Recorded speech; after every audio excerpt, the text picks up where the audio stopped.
అన్నమయ్య జిల్లా మదనపల్లిలో చంద్రబాబు సీఎం కావాలని చండీయాగం చేశారు. తంబళ్లపల్లి నియోజకవర్గ టీడీపీ నాయకుడు గట్ట దొరస్వామి నాయుడు ఏర్పాటు చేసిన చండీయాగంలో రాజంపేట పార్లమెంటుకి చెందిన 7 నియోజకవర్గాల నాయకులు పాల్గొన్నారు. ఈ విషయంపై మరిన్ని వివరాలు మా ప్రతినిధి దామోదర్ అందిస్తారు.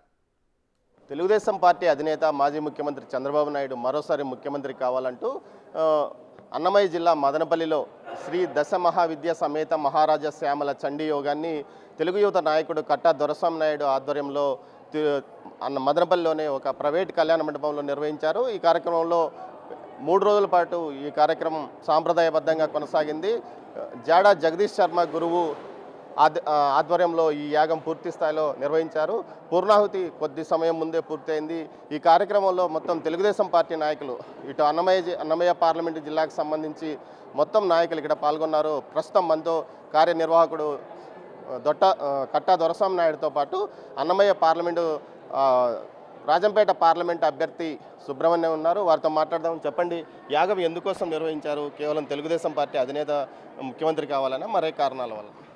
మీరు చూస్తున్నారు, ఈ దశ మహావిద్య సమేత మహారాజశ్యామల చండీ హోమానికి ఇంతమంది ప్రజలు, కార్యకర్తలు, నాయకులు పెద్ద ఎత్తున తరలి వచ్చారు. దీన్ని బట్టి అర్థమవుతుంది చంద్రబాబు నాయుడు గారిని మళ్ళీ ప్రజలు కోరుకుంటున్నారు అనేది తేటతెల్లమైంది.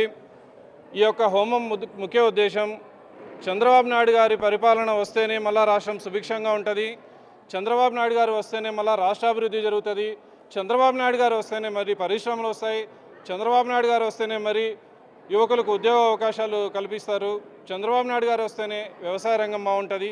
ఒకటేంటి, అన్ని రంగాలు బాగుండాలంటే చంద్రబాబు నాయుడు గారే మళ్ళీ ముఖ్యమంత్రి కావాలి. మీరు గమనించారు, జగన్మోహన్ రెడ్డి గారు ముఖ్యమంత్రి అయిన మొదటి రోజు నుంచే రాష్ట్రాన్ని ఎలా నాశనం చేయాలి, ప్రజావేదికను కూల్చడంతో ఆయన చేసి చూపించారు. రాష్ట్రాన్ని చంద్రబాబు నాయుడు గారు కన్స్ట్రక్ట్ చేస్తే జగన్మోహన్ రెడ్డి గారు డిస్ట్రక్ట్ చేశారు. చంద్రబాబు నాయుడు గారు నిర్మాణం చేస్తే జగన్మోహన్ రెడ్డి గారు కూల్చడం మొదలుపెట్టారు. ఇలాంటి తరుణంలో ఒక మచ్చలేని నాయకుడి పైన అనవసరంగా ఒక మచ్చ వేసి చంద్రబాబు నాయుడు గారిని అకారణంగా జైలుకు పంపించి మానసికంగా హింసించి చంద్రబాబు నాయుడు గారి ఆరోగ్యం క్షీణించేలా జగన్మోహన్ రెడ్డి గారు పన్నిన కుయుక్తులు మీరందరూ చూసింటారు. ఇటువంటి తరుణంలో చంద్రబాబు నాయుడు గారి యొక్క ఆరోగ్యం బాగుండాలి, చంద్రబాబు నాయుడు గారికి అమ్మవారి అయ్యవారి కటాక్షం ఉండాలి, చంద్రబాబు నాయుడు గారికి ఎలాగో ప్రజాబలం చేకూరింది జగన్మోహన్ రెడ్డి గారి వ్యతిరేక చర్యల వల్ల, ఇక దైవబలం కూడా తోడైతే చంద్రబాబు నాయుడు గారికి ఎటువంటి అవరోధాలు, ఆటంకం ఉండవు మళ్ళీ ముఖ్యమంత్రి కావడానికి. అందువల్ల మేము ఈ దశ మహావిద్య సమేత మహారాజా శ్యామల చండీ హోమాన్ని చేయడానికి పూనుకున్నాము.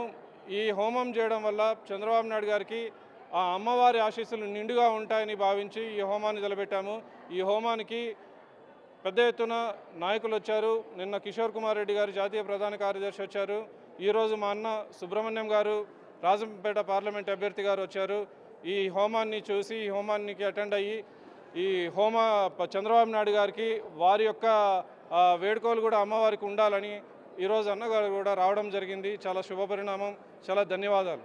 హోమం సంతృప్తికరంగా సాగిందా? ఎన్ని రోజుల పాటు? 3 రోజుల పాటు జరిగిందండి. మొన్న, నిన్న, ఈరోజు. మొన్న రాజశ్యామల హోమం జరిగింది, నిన్న చండీ హోమం జరిగింది, ఈరోజు పూర్ణాహుతి జరిగింది. దీని తర్వాత అభిషేక కార్యక్రమాలు కూడా ఉంటాయి. ఇంకొక గంటలో ఈ కార్యక్రమం పూర్తవుతుంది. సార్ చెప్పండి, మీరు ఈ హోమాలు ప్రజల్లో మీకు స్పందన ఎలా ఉంది? హోమాలతో మీకు దైవకృప లభిస్తుందని భావిస్తుంది? ఖచ్చితంగా హోమాలతో దైవకృప లభిస్తుంది. ఇది ఏర్పాటు చేసినటువంటి శ్రీ కట్టా దొరస్వామి నాయుడు గారికి, ఈ ఏర్పాట్లను పర్యవేక్షించి నడిపించినటువంటి శ్రీ జూడా జగదీష్ శర్మ గురువు గారికి నేను హృదయపూర్వక నమస్కారాలు తెలియజేసుకుంటూ, ఈ మదనపల్లె పట్టణంలో ఎవరైతే ఈ దౌర్జన్యాలను కళ్ళకు కట్టినట్లు చూసినారో ప్రజలు, వాళ్ళ మధ్యన ఉండేటువంటి అభిప్రాయాలకు అనుకూలంగా ఇది చేపట్టడం జరిగింది. నేను గత నెల రోజుల నుంచి ప్రజల్లో తిరుగుతూ ఉన్నాను. మేమేదైనా సహజంగా మేము ఒక రాజకీయ పార్టీలకు చెందిన వాళ్ళం, అవతలి వాళ్ళ గురించి, వాళ్ళు చేసే చెడ్డ గురించి ప్రజలకు వివరించకపోతే ప్రజలు మేము ఒక 4-5 పాయింట్లు చెప్పాలనుకుంటే వాళ్ళు మమ్మల్ని ఆపి 20 పాయింట్లు చెప్తారు వాళ్ళ గురించి, వాళ్ళు చేసిన చెడ్డ గురించి. మాకు తెలిసింది తక్కువగా ఉంది, ప్రజలకు తెలిసింది ఎక్కువగా ఉంది. ప్రజలు మాకంటే తెలివైన వాళ్ళు, ప్రజలు మాకంటే ఈ దురాఘాతాలన్నీ కళ్ళకు కట్టినట్లు సూచిన వాళ్ళు, వాళ్ళ పరిస్థితి, వాళ్ళ స్పందన ఆ విధంగా ఉంది. అటువంటి పరిస్థితుల్లో ఇటువంటి పూజలు ఖచ్చితంగా తోడైతాయి. మేము విజయం సాధించబోతున్నాం. మళ్ళీ ప్రజలకు మంచి పరిపాలన ఇవ్వబోతున్నాం. రాష్ట్రంలో చెడు ఎక్కువైపోయింది. ఆ చెడును పారద్రోలి ఈ మంచిని ఇక్కడ మళ్ళీ రప్పించాలని ఇది చేపట్టినటువంటి దొరస్వామి నాయుడు గారిని మరొకసారి అభినందిస్తూ, ఈ చంద్రబాబు నాయుడు గారు మళ్ళీ ముఖ్యమంత్రి ప్రజలకు సుపరిపాలన అందిస్తారు. మేము అందులో భాగస్వాములు కావడం మాకందరికీ చాలా సంతోషంగా ఉంది. చంద్రబాబు నాయుడు యొక్క ఆరోగ్యం, అదేవిధంగా ఆయన యొక్క రాజయోగం కోసం తాము ఈ యాగం చేస్తున్నామని టీడీపీ నాయకులు అంటున్నారు. అంతేకాకుండా మొత్తం మీద యాగం 3 రోజుల పాటు సంతృప్తికరంగా జరిగింది. అదేవిధంగా పూర్తి స్థాయిలో పూర్ణాయుత కార్యక్రమం ముగిసిందని నిర్వాహకులు అంటున్నారు. కెమెరా పర్సన్ పురుషోత్తంతో దామోదర్, మదనపల్లి నుంచి.